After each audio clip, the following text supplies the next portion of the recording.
In 1984, there lived an old widowed lady by herself in a two-story house who was completely immobile and bound to her wheelchair. Ever since the mysterious death of her husband, she required the aid of a carer who would visit her daily to help her with everyday tasks. What made it even more difficult was the fact that the 2 floors of the house were only connected by an old staircase inside. When the old lady needed to move between the 2, the carer would have to carry her frail body like an infant up and down the stairs.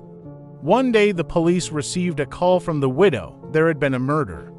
Since police units were scarce at the time and the murderer had already fled the scene, only one detective was sent out to conduct the initial crime scene report. He arrived to see the carer's body splayed out on the floor with her vocal cords ripped out in a pool of blood on the first level of the house, with the old lady atop the staircase in her wheelchair watching him, still and silently, seemingly in shock. He could immediately rule her out as a suspect due to her inability to move up and down the stairs and because she was trapped up there the time the murder took place.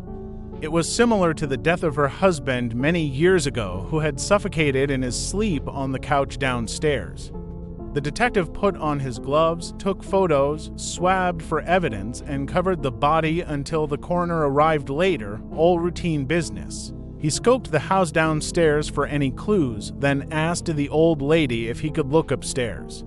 She insisted that she was upstairs the whole time and no one apart from her had been up there that day, but regardless of this, the detective ascended the staircase, to which she hesitantly moved aside.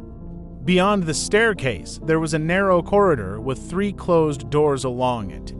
He checked behind each of the doors: the empty bedroom, nothing; the bathroom, nothing. He became anxious as he slowly made his way to the final bedroom where the old lady slept. He opened it and everything looked normal: a bed, a wardrobe, and a bedside table with a lamp. He checked every wall of the room in horror, as it was not what he discovered, but it was what he didn't discover that made him stop dead in his tracks and slowly reach for his gun in its holster. It was a detail so minor that they had completely overlooked it on the last investigation of the husband's death. There was no phone upstairs.